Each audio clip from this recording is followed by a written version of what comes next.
I am Tyler White, student at Duquesne University, and this is Unequal Pittsburgh, Uncovering the Housing Crisis by me. Although the Pittsburgh Housing Authority and the Pittsburgh Community Foundation are leading ongoing redevelopment efforts that provide some hope for the Bedford dwellings, they are only band-aid solutions until combined with a comprehensive strategy that tackles the structural problems that plague Pittsburgh's housing market. Throughout the redevelopment process, this strategy needs to prioritize the needs of the voices of its residents and dismantle the city's history of discriminatory practices as documented by Catherine J. Park in The Divided City, and secure additional funding beyond the current grant for affordable housing initiatives. Then and only then can we build a Pittsburgh that is fair and welcoming, where everybody has the access to decent, safe, and affordable housing, and everybody's future is promising and well off. Welcome to Pittsburgh, a vibrant city with rich history and diverse population, but beneath the surface a hidden struggle unfolds for many of its residents. The rising cost of living and persistent discriminatory practices that limit access to affordable housing. Today we will dive into the housing crisis in Pittsburgh, focusing on the Bedford dwellings, a historic public housing community facing development. We will examine the challenges faced by residents, the role of Pittsburgh Housing Authority and Pittsburgh Community Foundation, and explore potential solutions on the horizon. The cost of living crisis. Pittsburgh has seen a significant increase in the cost of living in recent years, driven by factors like rising housing costs, stagnant wages, and gentrification. This puts immense pressure on the low-income residents and can push them into housing insecurity. According to the Pittsburgh Community Foundation's 2023 report, the median home price in Pittsburgh has risen by 20% in the last year, while wages have remained stagnant. This growing affordability gap makes it increasingly difficult for the families to find and maintain decent housing.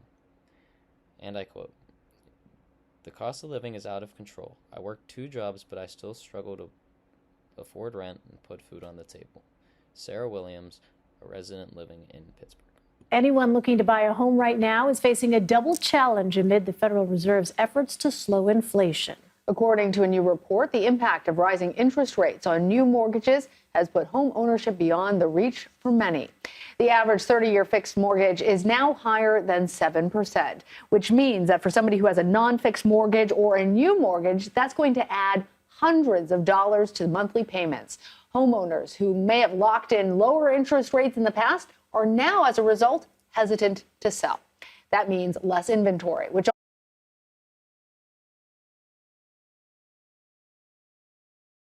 Part 2. The Bedford Dwellings.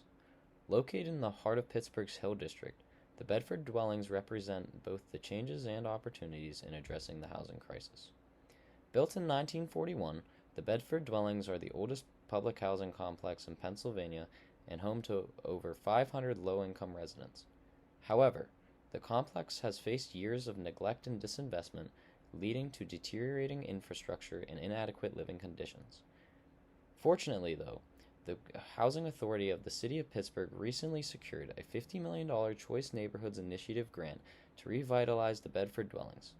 This grant will provide funding for renovations, community development initiatives, and the creation of affordable housing units.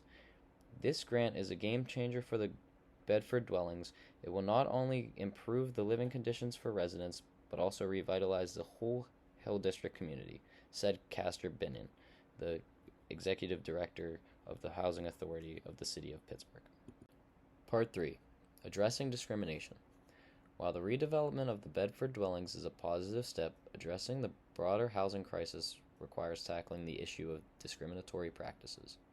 As documented by Catherine J. Park in her book The Divided City, historical redlining and discriminatory lending practices have created a legacy of racial segregation and unequal access to housing in Pittsburgh.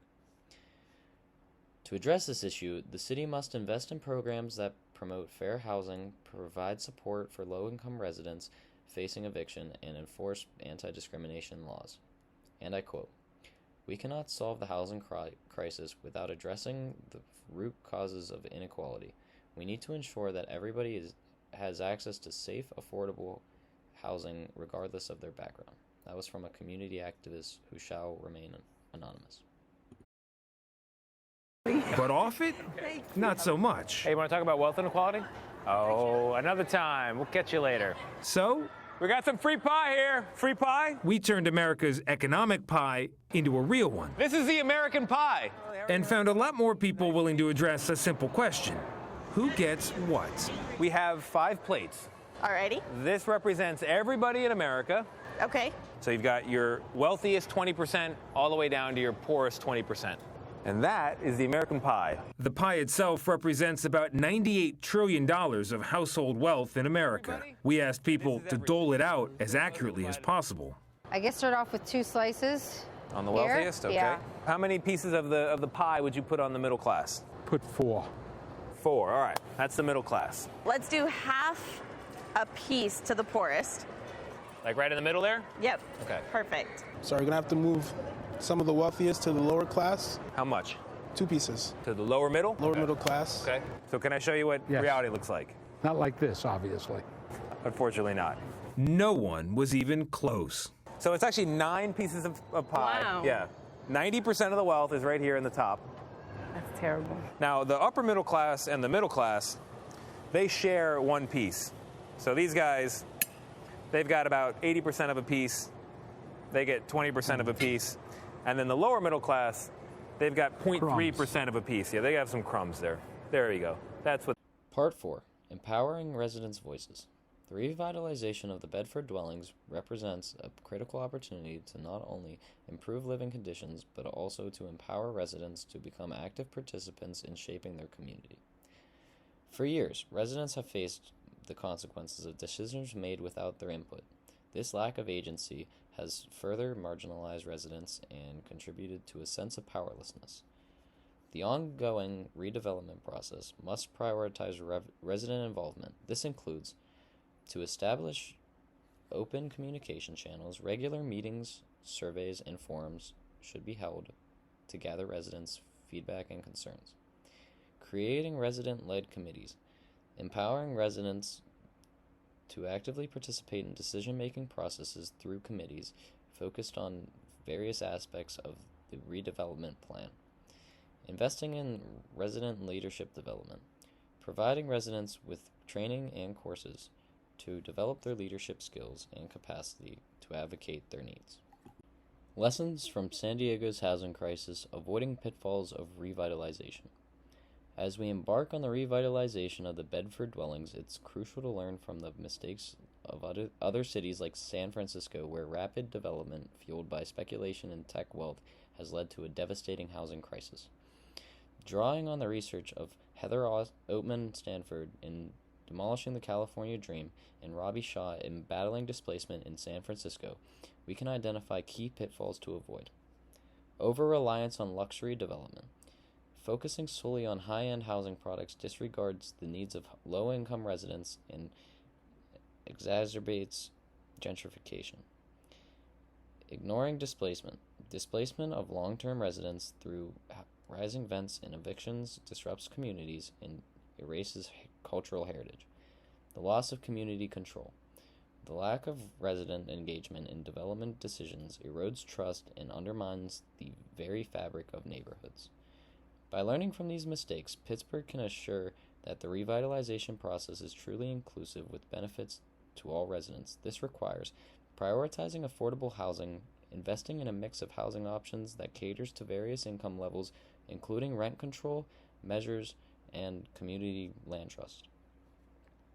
Protecting existing residents. Implementing measures like eviction prevention programs and tenant relocation assistance to minimize displacement. Promoting community-led development. Empowering residents through proprietary planning processes and ensuring their voices are heard in decision-making. By avoiding the pitfalls of San Francisco and prioritizing the well-being of all residents, the revitalization of the Bedford dwellings can become the model for equitable and sustainable development in Pittsburgh. While the Bedford dwellings represent a very small part of the broader housing crisis, the need for affordable housing extends far beyond the single community.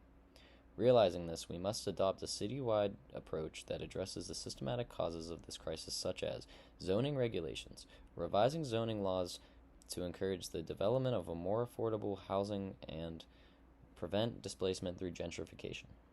Tax policies, implementing progressive taxation systems that can generate additional revenue for housing initiatives. And public-private ownerships, creating partnerships between government agencies, nonprofit organizations, and private developers to leverage resources and expertise. By addressing these issues on a macro level, we can ensure that everybody in the city of Pittsburgh has access to safe, decent, affordable housing, regardless of their income or background. The time for action is now. By taking inspiration from the residents of the Bedford dwellings, learning from the mistakes of other cities, and adopting a comprehensive approach, we can create a more just and equitable Pittsburgh for all. In conclusion, the housing crisis in Pittsburgh is a complex issue with no easy solutions. However, through collective action, a commitment to addressing discriminatory practices, and continued investment in affordable housing initiatives, we can create a more equitable and just city where everybody can thrive. As students and future leaders, we can play a role in advocating for change and supporting organizations working to address the housing crisis.